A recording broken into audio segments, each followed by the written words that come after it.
네, 여러분 안녕하세요. 21세기 사회발전연구소 이보규 소장입니다. 오늘 이 시간 방송 주제는 노부에 대비한 치명적인 착각을 하지 마라, 이런 주제로 여러분과 말씀드리겠습니다. 제가 재미있는 착각 에피소드를 말씀드리겠습니다. 제가 옛날 동사무소 근무할 적에 영세민들에게 배급을 줬거든요. 밀가루 배급을. 그러면 이제 배급을 나눠주는 사람은 직원이 아닌 사람이 이제 했는데요. 그 사람은 소위 틱이라는 기업, 틱. 여러분 틱 아시죠?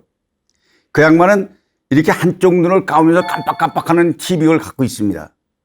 밀가루 배급을 주면 받아가지고 가야 되는데 사람들이 몇 사람이 안 가고 서 있습니다. 그래서 다 주고 나서 끝났는데 왜 안 가느냐 그랬더니 아까 아저씨가 나보고 가지 말라고 이렇게 했잖아요. 이게 그 사람이 틱인지 모르고 착각을 한 겁니다. 내 착각 얘기를 나왔으니까 얘기지만은 옛날에 버스 타고 다닐 때요. 종점에서 버스 타고 친구가 출근을 했습니다.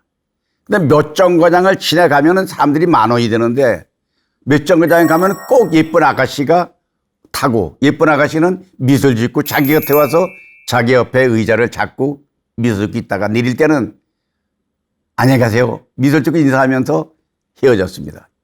그것도 하루 이틀 아니고 매일 그러니까 이 친구는 이 아가씨가 나한테 관심 있는 모양이다 싶어가지고 데이트 신청을 했습니다. 그러니까 아가씨가 깜짝 놀란 거야. 아니 왜요? 아니 저한테 그래 관심을 갖기 때문에 제가 데이트 신청을 합니다. 이랬더니 제가 관심 가진 게 아니고요.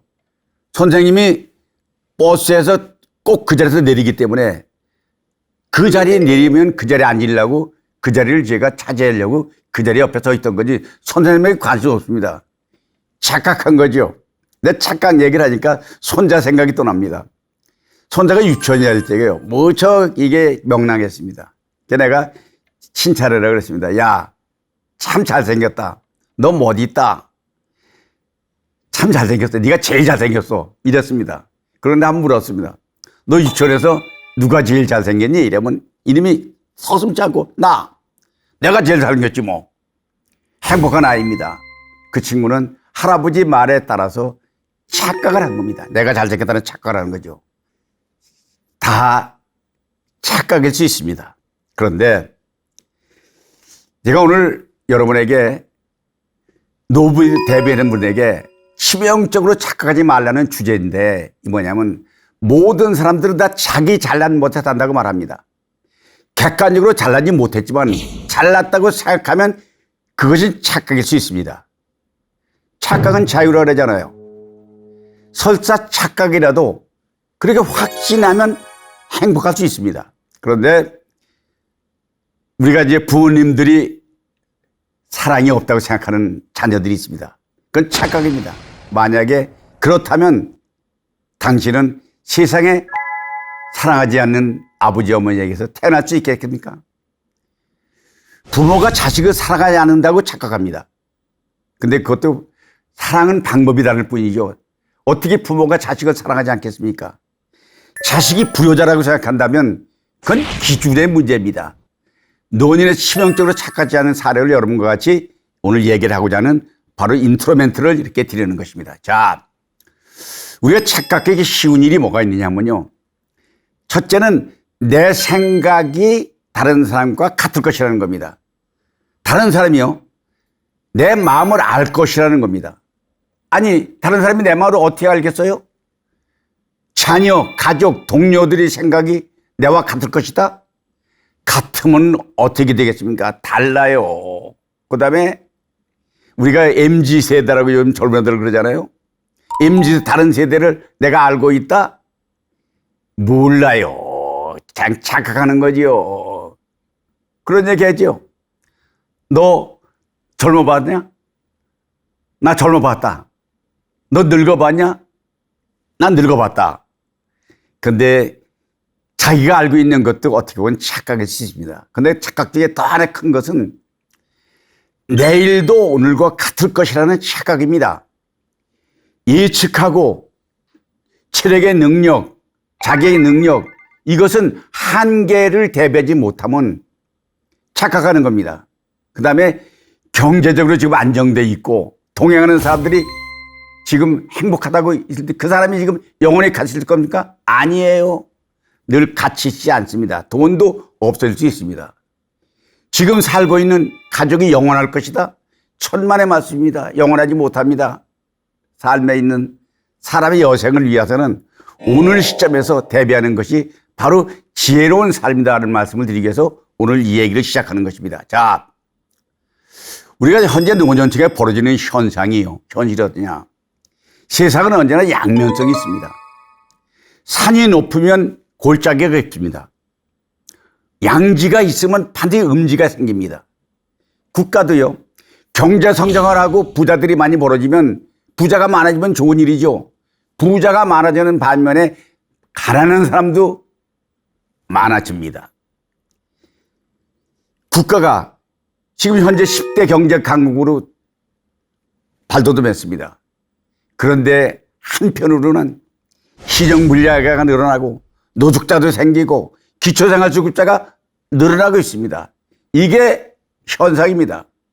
그런데 이거를 우리는 착각하고 있는 거죠. 노년이 어떤 일이 벌어지느냐 나보고 묻는데요. 요즘 노년에 어려운 사람들, 지금 얘기하는 건 내가 어려운 노인들을 상대로 하는 거기 때문에 전반적인 얘기인 건 아닙니다.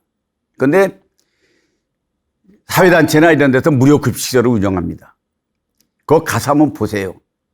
밥 한 끼를 얻어먹기 위해서 장사진을 이루고 있습니다. 시정불량자들 늘어나고 노숙자가 늘어났기 때문에 그렇습니다. 구청에서 생활이 어려운 사람들에게 싼 값에 점심을 제공하려고 운영하는 식당이 있습니다. 그게 12시에 문을 여는데요. 미리 줄었습니다. 왜? 12시 조금 지나면 밥이 떨어지니까 떨어지기 전에 먹으려고 줄어서는 겁니다. 대기자가 줄어섭니다. 강남의 모 구청에서요. 구례식당을 운영합니다. 12시까지 식사 직원들은 먹고 12시 이후에는 1시부터 그 똑같은 메뉴의 음식을 싼 값 4,000원에 주민들에게 공급합니다. 그러니까 그게 그냥 장사진을 두고 아주 인기가 높습니다. 그런데 구청 앞에 상인들이 막 난리 쳐요. 왜 구청에서 직원들은 구례식당에서 밥을 주느냐. 근데 구청에서 주민들에게 싼 값에 밥 주는 게 뭐가 잘못했습니까? 그런 거를 보는 거 보면 세상이 살기가 넉넉하지 않다는 겁니다. 갑자기 수명이 늘어나 죽지 않고 경제 활동을 못하니까 요즘에 나이가 들으면 이빨이 나가잖아요. 근데 정부에서는요, 임플란트를 2개는 싸게 해줍니다. 그 2개는 싸게 하는데 나머지 하나 안 넣었다니까. 그냥 임플란트가 돈이 없어가지고 이빨이 빠진 대로 사는 노인들 많이 보지 않습니까? 동창회 가야 되는데 학교 나왔어요. 동창회 못 옵니다. 왜? 동창회 가면 회비를 내야 되잖아요. 회비 낼 게 없답니다. 친구들 전화번호가 바뀌었습니다. 죽었는지 살았는지 모르는 친구가 지금 허다합니다. 바로 우리 이웃들의 문제입니다. 그동안에 많은 자식들 공부시키느라고 결혼시키느라고 살림 내주느라고 있던 돈 다 써버립니다. 빈터들가 됐습니다. 그런데 노인이 양질의 일자리가 있습니까? 단독 노동에 힘들어도 하려고 아우성을 치는데 뭐 건강도 문제지만은 정부 정책은 경제 성장한 잘 사는 사람들에 대한 것도 정책이 있어야 되지만은 저소득층에 대한 분배 문제도 이제 무시할 수 없는 현실이라는 것을 말씀드리겠습니다. 자, 우리가 착각하는 건 몇 가지를 말씀드린대요. 우리가 이렇게 오래 살 줄 몰랐어요. 아니, 이제 평균 수명이 지금 83세잖아요. 80년도에는요, 노인 인구가 5%일 때 60세 은퇴고 나면요, 그 당시에 평균년이 얼마냐? 65세입니다. 남자는 61세, 여자는 70세입니다. 70살 정도가 되면 다 세상을 떠났습니다. 그래서 그런 말 있잖아요. 인생 70 고래위. 성경에도 강건하면 70이요 80이라고 했습니다. 그러니까 옛날에 회갑잔치 수술잔치는 보편화돼 가지고요. 성북의 신흥사라는 앞에 가면 회갑잔치를 위한 식당이 쫙 써가지고요. 거기 주말마다 가면 사람들이 북적북적했습니다. 요새 그거 다 없어졌어요. 회갑잔치, 칠갑잔치 누가 합니까? 아니, 노후 대책은 옛날엔 회갑하면 죽기 때문에 문제가 아니었습니다. 요새는 내가 40살 때 1980년도입니다. 일본을 출장 갔습니다. 갔더니 일본의 평균 수명이 우리보다 10.37세가 더 높습니다. 일본을 방문했는데요. 그 당시에 노인 일자리 문제가 사회적 문제였습니다. 지금 우리나라가 그런 현실이잖아요. 근데 일본에 가보니까 고속도로 톨게이트에서 돈 받는 사람들이 머리가 허연 노인네들이 앉아 있더라고요. 충격을 받았습니다. 아니 일본에 잘 산다고 하더니 아니 노인들이 이게 지금 무슨 짓이냐? 왜 노인들을 갖다가 일을 시키느냐? 그런데 요즘 허리 꼬부라진 노인들이 박수 짓는 모습을 보면서 1만 원도 안 되는 벌이를 위해서 하는 거 보면 이제 그것이 우리가 오래 살지 몰랐기 때문이라는 현상을 말씀드리겠습니다. 자, 우리가 착각하는 게 또 하나 있습니다. 저소득층이 증가하는 게 심각합니다. 왜냐하면 우선 첫째 자활을 위해 의지가 없는 사람이 많습니다. 일자리 창출이 미흡합니다. 경제 성장하고 세금 받아가지고 그 많은 세금 가지고 분배해야 되는 게 정부의 정책인데 분배 정책인데 정부 책임론으로 돌립니다. 최소 노동력이 있어야 되는데 요즘 포퓰리즘 문제가 발생하고 요새 출산이 낮아지니까 이게 큰 문제잖아요. 옛말에 가난한 임금도 구제 못한다고 했는데 저출산 문제가 나오니까 이 나라에 와서 인권 일하다가 여기서 결혼하고 살게 되면 이 땅은 미래학자들이 대한민국은 제일 먼저 사라지는 민족의 일본이 한국이라고 주장하는 학자들이 있다는 걸 제가 봤습니다. 그 일로 의지가 부족하고 땀 흘리지 않고 정부의 현금 살포에 맞들여가지고 실업수당 받으려고 6개월간 일하고 실업수당 받고 또 6개월 일하면 또 하고 7포 세대가 나와가지고 평생 내 돈 벌어도 집 못 사니까 포기하겠다. 연애도 안 하겠다. 결혼도 안 하겠다. 취직도 안 하겠다. 자식도 안 낳겠다. 인간관계 필요 없다. 일거지를 포기하고 또 캥거루족이라고 해가지고 아버지 밑에다 밥만 얻어 먹기 위해서 집에서 게임만 하면서 일도 안 하고 있는 그런 게 발생하는 것. 이거 직업학교 일자리가 서울에도 동서남북에 있습니다. 동부직업 소개서가 있습니다. 가면 배워야 될 거 아니겠어요, 일을. 근데 일자리는 3D 업종이 있어가지고 소위 더럽고 힘들고 어려운 일을 안 하려고 그러니까 특히 제조업, 생산직, 환경직 같은 건 기편상이 생기니까 그 일자리 누가 하느냐? 외국 사람들이 와서 그 일자리 차지하니까 더군다나 우리 경제력은 약한데 우리 공장들이 중국으로 가서 중국에 가다 공장을 세워서 싼 노동력 이용해서 돈 벌려고 하고 중국 갔다가 다시 베트남으로 가고 베트남은 요새는 다시 인도네시아 가서 인도네시아가 축복했다 그래서 인도네시아 온 길은 이것이 뭐냐. 경제 문제는요. 경제 문제는 정신개발이 먼저 되어야 해결이 가능하다는 얘기를 주장하는 것은 바로 우리가 저소득층의 증가 문제하고 정신개발과 맞물려 있다는 걸 말씀드리겠습니다. 그 다음에 자식들을 믿었는데 착각한 겁니다. 왜냐하면 자식들이요. 81년도 평균 노인이 65세 때 지금 18살이 늘어났잖아요. 83세가 되고 보니까 수령이 늘어나가지고 장수는 좋은데 리스크가 있는 것도 사실이잖아요. 젊어서 경제활동을 할 때는 자식 키우고 다 돈 쓰고 늙으면 자식들이 다 챙길 줄 알았는데 빈터들이 되고 보니까 수령이 늘어나고 보니까 세상 인지도 변해가지고 자식들이 돌보지 않습니다. 독거 노인이 고독사가 1년에 2,700여 명이 늘어나고 그것이 매년 증가하고 있다는 현실은 우리가 지금 현실이잖아요. 이거를 어떻게 하냐. 우리가 요즘 그런 얘기를 합니다. 우리 또래들이 그런 얘기를 합니다. 우린 샌드위치 세대라 합니다. 샌드위치가 뭐냐. 우리는 부모를 모시는 일은 효도를 다해서 봉양했습니다. 그리고 부모들 돌아가셨습니다. 우리가 이제 부모가 되니까 부모를 부양하지 않는 첫 세대에 우리가 부양을 받지 못하는 첫 세대다. 부모들은 부양하고 자식들은 못 받고 그러니까 우리는 부양받지 못하는 첫 세대 샌드위치다. 이런 얘기를 하는데 어떻게 보면 뭐 무리한 논리도 있습니다만은 일리도 있는 얘기라고 저는 생각을 합니다. 자, 우리가 농촌에 살 때는요. 농사일만 안 하고 도시에 살면 다 행복할 줄 알았습니다. 왜냐하면 농촌 일하기 힘드니까 도질이 있어야 살았습니다. 그래서 농촌에서는 농사로 연명하니까 그 시절로 착각하고 있는 겁니다. 왜냐하면 자식들에게 맏아들에게 농토를 물려주면 자식들이 맏아들이 그 받아가지고 부모 봉양하고 그리고 제사도 지내주고 했던 게 우리가 그런 게 사이클이 그렇게 돌아갔던 게 요즘에는 도시로 사니까 자식들이 용돈 주고 잘 놀고 잘 먹을 줄 알았는데 와보니까 자식들이 부양할 능력이 없잖아요. 태반이 농촌이 그리워서 낙향하는 시골에 가면 혼자 독거노인 아니면 두뇌만 이것이 자식들이 능력이 모자라니까 그렇지만 노인들의 빈곤 문제가 증가되는 것도 여기에 기인는 것이다. 말씀을 드릴 수가 있습니다. 정부는 대부분이요.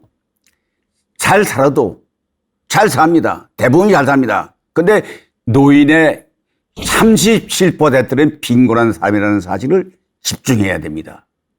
잘 사는 사람이 있는 반면에 약 40%는 빈곤한 겁니다. 그래서 그렇게 생각했습니다. 착각이죠. 노후 준비는 걱정거리가 아니라고 생각했습니다. 왜?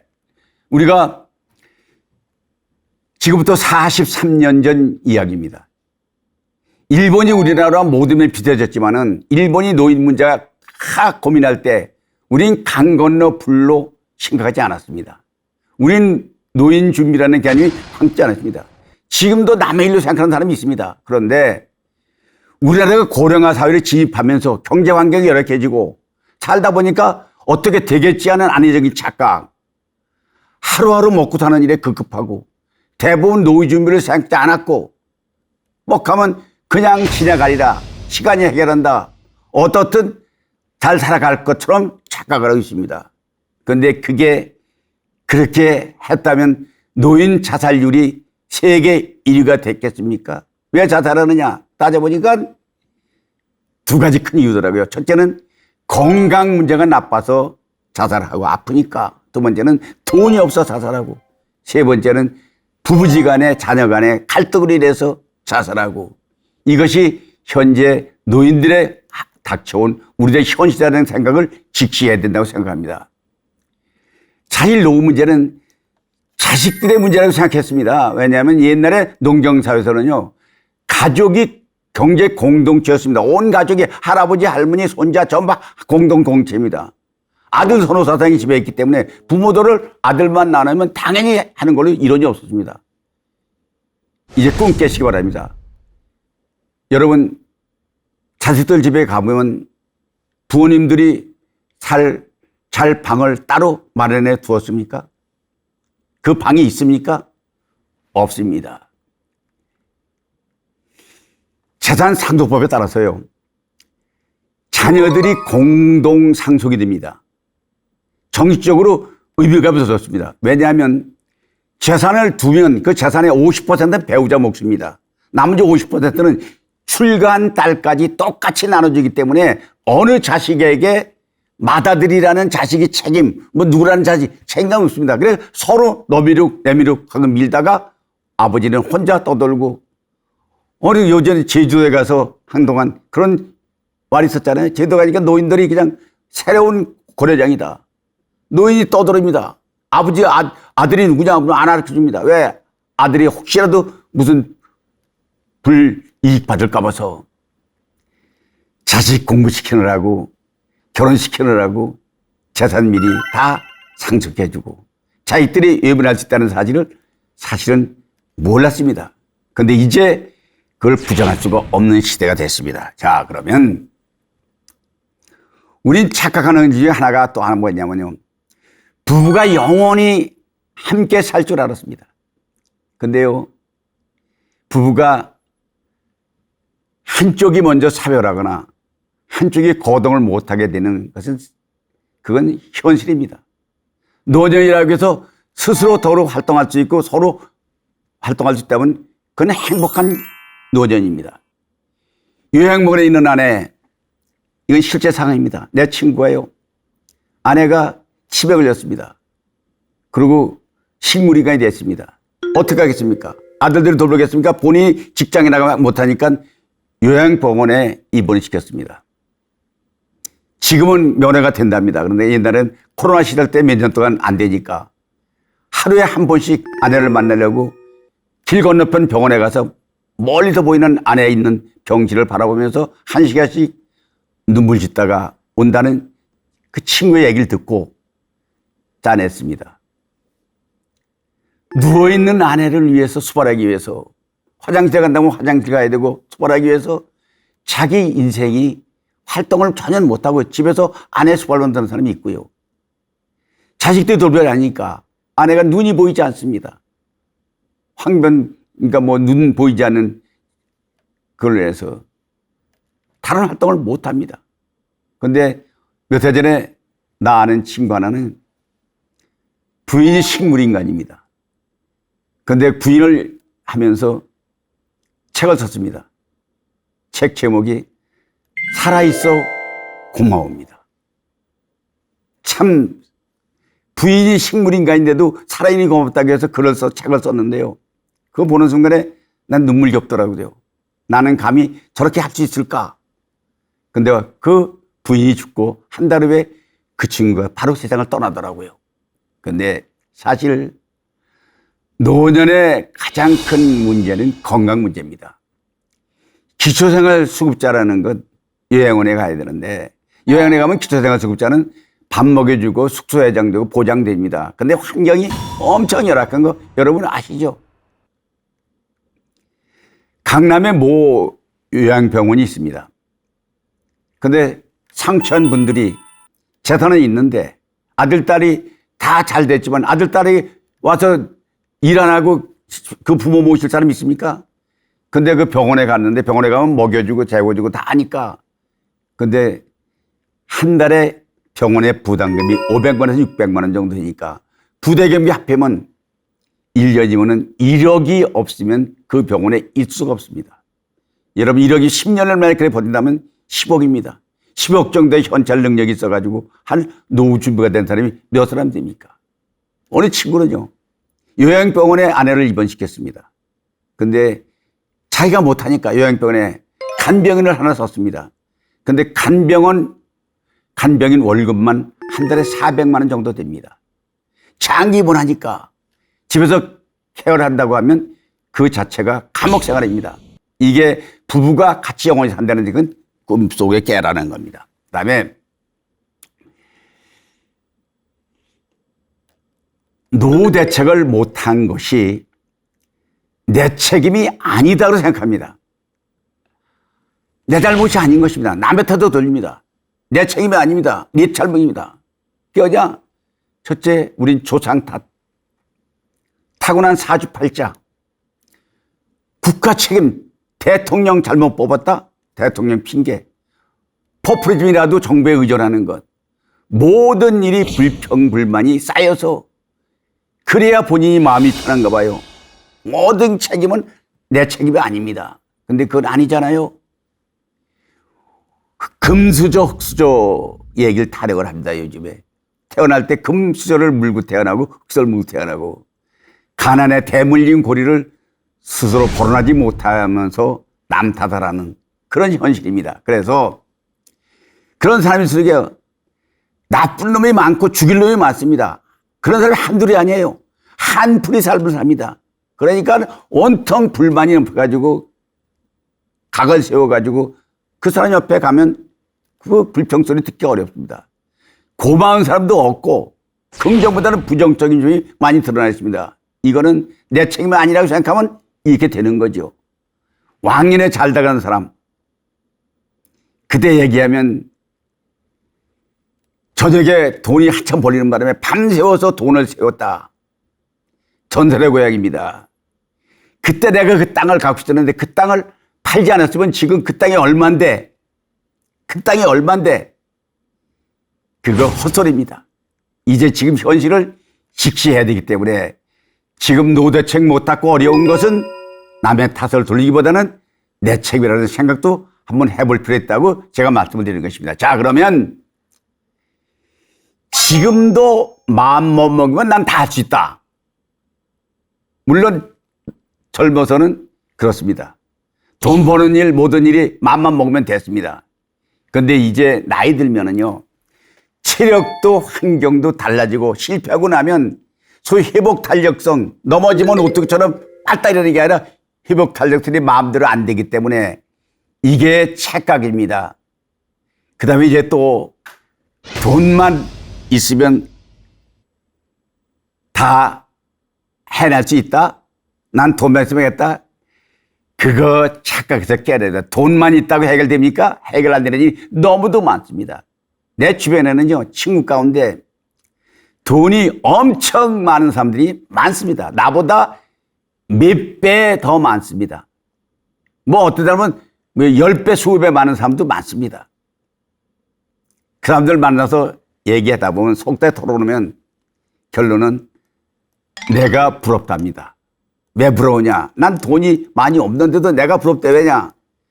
두 부부가 항상 즐겁게 건강하게 같이 매니저를 하면서 강의로 늘 같이 다니면서 그걸 늘 보면 웃으며 살고 둘이 건강하고 서로 좋은 말 해주고 그런데 그렇게 살도록 노력해야 됩니다. 그거를 우린 노력해서 달성하는지 그냥 되는 건 아닙니다.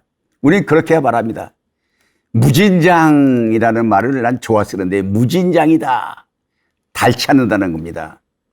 샘물은 무진장 솟아오릅니다. 그런데 우린 착각하는 게 돈 벌리는 것이 무진장 벌린다고 착각을 하면 그거 어려워집니다. 어떻게 시간이 다 해결해 주겠지? 그것도 착각입니다. 지금까지 잘 됐는데 내 팔자는 앞으로도 잘 될 거야? 그거는 현재 생각에서 착각일 수 있습니다. 지금 여러분이 한 대로 덜 먹어서 40대라면 50대라면 지금부터라도 절약하고 논에 대비하는 지혜 이것을 바라서 제가 지금 이런 말씀을 드리고 있는 것입니다. 자, 그렇다면은 나는 친구가 많고 친지가 많고 다 주변에서 나를 해결해 줄 것이다. 이렇게 큰 소리 치는 사람들이 있습니다. 난 그러면 속으로 걱정스럽습니다. 왜냐하면 내가 만약 돈이 필요해서 1,000만 원만 빌려달라고 말하면 1,000만 원 갖고 줄 서서 달려올 것이라고 착각하는 사람들이 많이 있습니다. 돈 많은 친지, 학교, 동창, 전화만 가져올 것이다. 과연 그럴까요?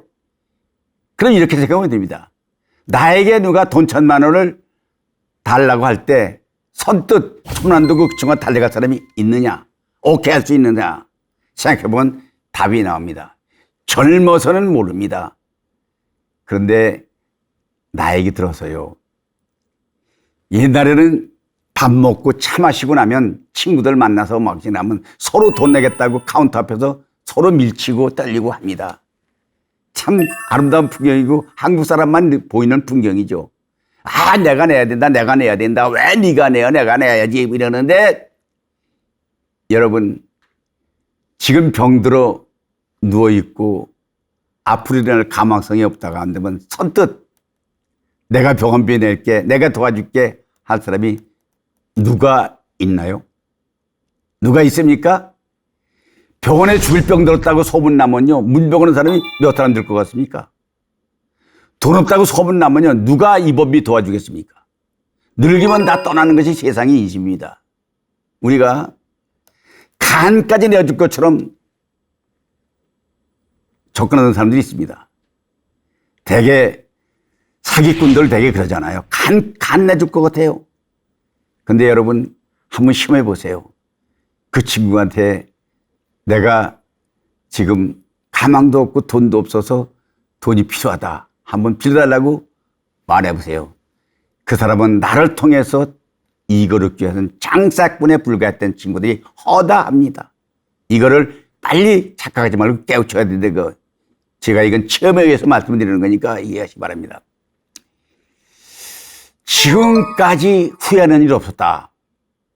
이렇게 말하는 사람이 많지만 나는 나의 인생에 후회하지 않는다. 그런데요, 물론 후회하지 않고 지나간 일은 아무도 되돌려주지 않습니다. 많은 일을 후회하지 않는다고 말합니다. 저도 그렇게 말합니다. 그러나 내면 깊숙이 들어가 보면 아쉬운 일, 지나간 일에 돌아보면 젊어서 제가 공무원 생활하면서 오직 일육동에 빠져가지고 오로지 승진하겠다는 일념으로 올인하는 바람에 다른 게 돌아볼 겨를이 없었습니다. 재테크라는 걸 노력도 하지 않고 노력도 못했습니다. 물론 그때도 뭐 그런 사람이 있습니다. 뭐 저기 땅이 싸니까 지금 사놓자. 뭐 지금도 물론 그럽니다. 그런데 그때 강남 영동 개발할 적에 그 싼 거 100평을 사놨으면 지금 그게 얼만데, 그때도 부동산은 시드머니가 없으면 소용없는 얘기입니다. 지금도 어디 지하철역이 어디까지 뭐 경기도 어디까지가 거기 땅 사놓으면 아직도 희망이 있다. 물론 그렇게 될 수 있겠지만 그렇게 사놓을 돈 여유가 여러분이 있습니까? 소리했던 게 아쉬운 겁니다. 집에 가면. 그런데 지금도 이제 가끔 혼자 생각해 봅니다.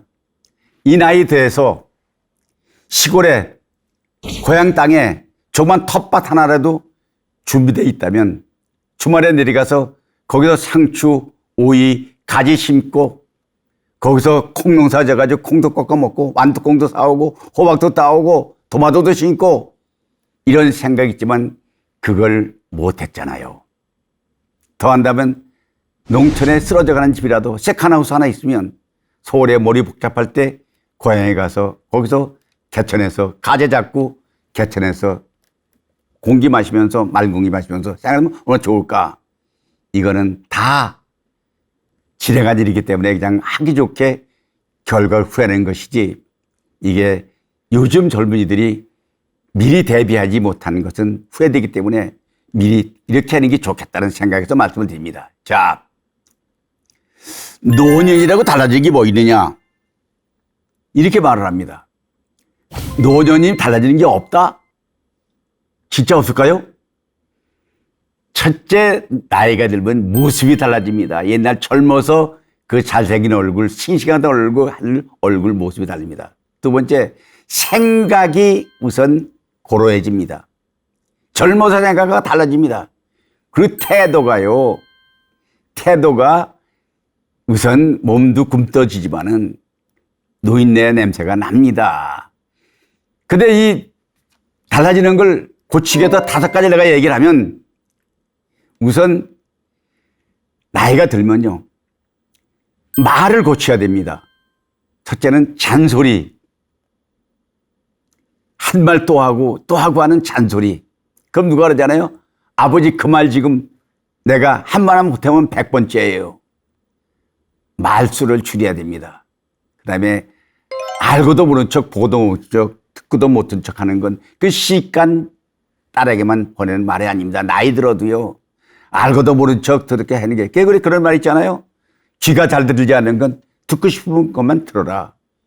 이가 없어지고 씹지 못하는 건 소화 잘 되는 연하는 병 먹어라. 무릎에 관절염 때문에 걷지 못한다? 이것은 멀리 가지 말고 길을 잃게 모르니까 가까운 데만 있어라. 그런 조물주의 배려가 있다. 이렇게 말하는 사람이 있는데, 그건 뭐 꼭 그렇다고 답하기는 어렵지만은 사실 말을 고치는 건 첫째 중요하고, 두 번째는요, 생각을 고쳐야 된다. 이게 생각을. 무슨 생각을 고쳐야 되느냐? 첫째는 생각 이런 겁니다. 난 이제 죽어야지. 늙은이가 뭘. 나는 너무 오래 살았어. 흔히 주변에서 어른들이 하는 얘기 들어온 것입니다. 그런데 이거 거짓말입니다. 이렇게 말하면 피가 납니다. 우리 옛날 시골에 있을 때요, 어느 분이 만난 사람마다 아이고 난 죽었으면 좋겠어. 알약 있으면 하나 먹고 그냥 딱 죽었으면 좋겠어. 이래서 어느 장난꾸러기 아저씨가 밀가루를 몰래 캐서 삭가를 넣어가지고 그 할아버지한테 문에 찾아가서, 아저씨 요게 하나를 먹으면 죽을 수 있는 거니까 이거 드릴 테니까 받으세요. 그러니까 그 문 앞에 놓고 가라 그러더래. 그래서 요거 죽고 싶으면 죽고 싶다니까 도와주는 거니까 내가 줬다 하지 말고 요거 그냥 먹으면 돌아가시니까, 그래서 문 앞에다 놓고 왔대요. 며칠 지나고 얼마 지나가도 그대로 있었다는 겁니다. 근데 그동안에 죽고 싶던 거는 거짓말이었다. 이러고 우리가 웃었습니다. 그 다음에 이제 세 번째 고쳐야 될 게 뭐냐면, 삐치지 말고 서운한 마음 갖지 말라는 겁니다. 우리 나이 들면 삐치기를 잘하잖아요. 특히 가족들에게 삐치는 게 뭐냐? 노인네들이 좋은 음식에다가 자기들끼리 먹고 건너방에 있는 아버지한테 안 주면 그날 그냥 화가 나지요.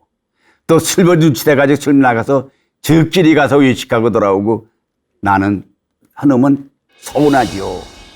근데 그건 자연스러운 현상으로 받아들이고 삐치지 말고 서운한 마음 갖지 말고 그냥 나를 이렇게 한 집에서 봉양해주고 같이 살아주는 아들, 딸 고맙다 생각하고는 삐치지 말아야 된다. 그게 노년에 고쳐야 될 것이다. 그 다음에 네 번째는요. 너무 절약, 물건 아끼지 마세요.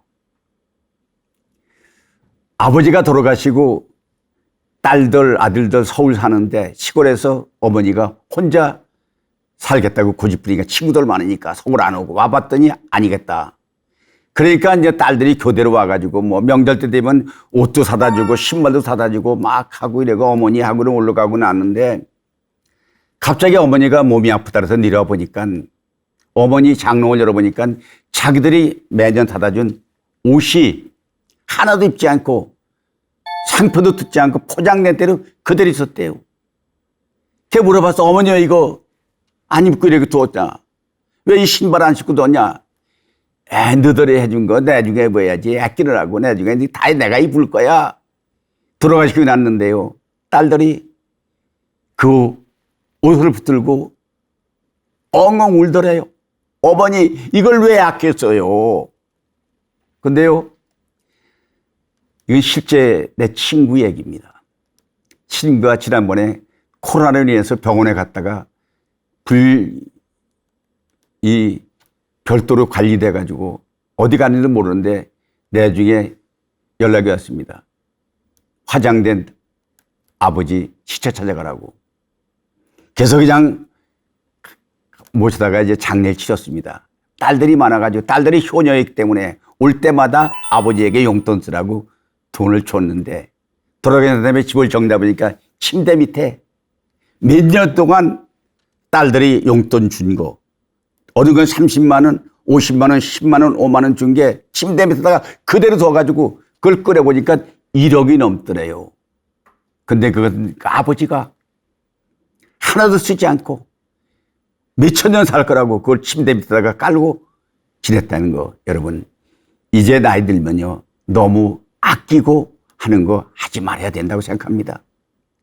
더 이제 조심한 것은 끝으로는 흉보지 말고 남 탓하지 말아요. 덕담을 해주는 거예요. 특히 시어머니, 시아버지가 며느리 흉보는 거 이거 금물입니다. 그 이웃사람, 집안 친구, 남 흉보는 거 나이가 들면 다 보여요. 누가 내 말 안 해도 다 알아요. 그거 그냥 흉보고 뭐는 너는 뭐가 달렸고 넌 뭐가 문제고 넌 뭐가 문제고 넌 뭐가 문제고 문제점만 지적하지 마시고요. 좋은 점을 찾아내가지고 덕담해 주세요. 너는 참 복스럽게 생겼다. 너는 우리 집의 복덩어리다. 너는 복이 우리 집에 굴러 들어왔어. 이렇게 해줘야 되는데 노인이 되면 혹 지켜주길 바라는 노욕. 이것을 노욕을 가지고 있으면 어르신이라는 이미지는 떠나고 다음에 없어집니다. 너 어르신의 의무는 세상을 떠날 때 미리 준비하면서 내가 떠난 다음에 아무에게도 피해를 주지 않는 5가지 생각 고치라는 말씀을 드리면서 자 사람들이 이렇게 내 집만 있으면 행복하다. 내 집만 있으면 집만 있으면 뭘 해요. 집은 있는데 현찰이 없어요. 집은 있어요. 근데 생활을 가려면 밥, 식대, 생활비, 재산세, 자동차 보험료, 의료보험료, 아파트 관리비, 의료비, 은행 융자 받다면 이자, 현재에 필요한데 돈 많으면 집만 가지고 뭐예요? 우선 돈이 필요하니까 은행에도 일정한 융자해주면 그 다음에 또 안 해줍니다. 그럼 뭐냐? 집은 있어도 자식들이 돌보지 않는다면 친구들도 돈 빌려주지 않는다면 은행 이자 부담하고 나도 더 못 온다면 기초생활 수급자가 되면 다 해결되죠. 근데 부동산이 있으면 기초생활 수급자가 될 수가 없습니다. 그러니까 꼬라지 할머니가 박수주로 나갔고 박수주 나갔다가 하루 종일 뛰어다녀도 10,000원도 안 되고 그러니까 동사무소 풀 뽑는 일, 벽 붙드는 일 가서 그 서로 하겠다 하고선 치는 거 이것도 내 집만 있다고 행복한 건 아니다는 걸 말씀드리면서 자 연금으로 충분하냐? 고위직이니까 연금 많이 받으니까 충분하시죠? 근데 누구나가 노력으로 해서 이렇게 게 아닙니다. 노인 된 것도 노력한 게 아니에요. 그냥 나이 먹은 거지. 공무원 퇴직도요, 내가 퇴직하고 싶어 한 게 아니에요. 그냥 나이 들면 퇴직하는 겁니다. 근데 나이 들고 퇴직한 거 잘한 거 아니고 부끄러운 거 아닙니다. 노인의 지혜라는 건 시험을 나눠주고 죽어야 된다는 사명감이 있습니다. 연금은요, 연금이라고 해서 생활하기에 충분하지 않고 최소한 생활비를 지급하는 것이 연금의 정신입니다. 사람마다 차이는 있겠지만은 품위의자하고 취미생활하고 건강을 위하기에는 부족한 게 현실이고 신목회비, 간원장제비, 기부금, 체력관리비, 신앙생활 이거 솔직히 충분하다고 할 수가 없습니다. 자, 이부작에 만족하느냐? 인생은 누구나가 만족할 수는 없죠. 그러나 늘 희망을 내야 돼 갖는 것. 목표를 세우고 우리가 해야 할 일을 하기 싫어도 하는 것. 해야서는 안 될 일은 어떤 유혹을 받아도 하지 않는 것. 이것이 갈차의 기본인 것이고 퇴직한 후에 살 날이 얼마 없습니다. 누구나 마찬가지입니다. 그러니까 저도 강의하고 목마르고 이래서 책도 쓰고 행복 디자인 21 이보규 잘 나가는 공부는 어떻게 다른가 할 일이 많이 있다는 건 바로 이런 의미에서 오늘 얘기를 하는 것이고 아들이 나처럼 할 줄 알았습니다. 왜냐하면 나는 아버지한테 옛날에 매달 편지를 쓰면서 용돈을 소액하게 보내드렸습니다. 내가 편지를 보내면 아버지는 답장이 옵니다. 그럼 아버지한테 보냈던 거 박사에 두고 아버지한테 꼽아가지고 서리철처럼 차곡차곡 싸서 문석절을 만들었습니다. 나중에 아들한테 이거 주면 아들이 이렇게 하겠지. 근데 빗나갔습니다. 요새는 애들이 편지 주고받지 않잖아요. 가끔 아들이 와서 용돈하라고 조금 내가 내면 역시 내가 아버지한테 한 거 애들한테 이렇게 받는구나 이렇게 생각하면 마음이 편합니다. 자, 병 없이 건강에 노년을 맞이하는 것, 죽는 날까지 건강하게 안정하는 것, 어디서 생각을 말 것이냐 미리미리 준비해야 된다는 걸 말씀드리면서 자, 착각하게 한 것들 얘기하면 빈곤이 심각하지 않다. 물가 상승이 나하고는 관계없다. 물가 10% 올라보면 1억 은행에 있는 건 9천만 원으로 떨어지는 거예요. 구매력이 떨어지니까. 왜 상관없습니까? 노후 준비가 내 탓이 아니다. 뭘 누구 탓을 해요. 그 돈만 있으면 행복하다. 돈이 있으면서 행복하지 못한 사람 많이 있습니다. 마음 먹으면 다 될 수 있다. 이것도 바람직한 건 아니지만은 그래도 녹록하지 않다는 것은 알아달라는 것입니다. 자, 나는 복 많은 사람이다. 다른 나라가 다르다. 세상에는 원칙도 있고 예의도 있습니다. 누구나가 다 복을 가지고 태어날 수는 없습니다. 특히 건강과 우리의 제복, 동시에 가질 수 없습니다. 하나의 업보는 다 가지고 있습니다. 항상 수입 범위 내에서 저라고 모자란 붙여지지 말고 남에게 손 벌리지 말고 구걸하지 말고 적은 돈이라도 저축해서 자신이 어느 정도 돈을 지니고 있어야 된다는 걸 말씀드리면서 과거 한탄하지 말고 내일 두려워하지 말고 영원히 살 것처럼 평화롭게 즐겁게 살자는 것입니다. 자, 여러분 장수의 노예를 즐겨라. 장수하려면 다른 거 없습니다. 많이 먹어라 하잖아요. 많이 먹어라. 나이를 많이 먹으라는 얘기인데 사실 노인은 자랑도 아니고 부끄럼도 아니다. 그래서 노인의 빈고 인구 증가가 수입 범위 내에서 살아야 되고 만약에 아니면 기초생활수급자를 신청해서 노인 빈곤을 해결하십시오. 두 번째는 수명 증가가 건강 악화되면 대비해서 마지막에 살 것을 정해서 질병, 소외, 고통, 고난부터 해결하라. 활동할 수 있을 때까지 하라. 친구를 만들어서 더불어 사는 지혜, 이것이 지혜의 것이고 또 한 것은 이제 정리해보면 초능사회가 올 줄 몰랐다. 수산이 높여야 되고 자립정신을 가져야 되고 이제도 정신 차리고 질서 높이고 정부 사회제에 의존해가지고 이제 여한은 없다. 여한은 없다. 그런 망하는 꼴 보기 전에 죽지 않겠다 이러지 말고 이제 나는 오늘 죽어도 여한이 없다 생각하면서 오늘 여러분 경청해주신 여러분 고맙습니다. 오늘도 역시 이복이 유튜브도 운영하면서 책도 쓰고 글도 쓰고 강의도 하면서 여러분에게 이렇게 만날 수 있다는 건 영광입니다. 우리 시니어 TV, 한국 시니어 TV 가장 바람직한 길로 가고 있는 TV 여러분들 구독해주신 여러분께 고맙게 생각하면서 여러분 오늘도 이북과 더불어 오늘도 스마팅 합시다. 스마팅은 스마트하게 화이팅입니다. 자, 여러분, 오늘 이북과 더불어 스마팅 합시다. 스마팅, 스마팅, 스마팅.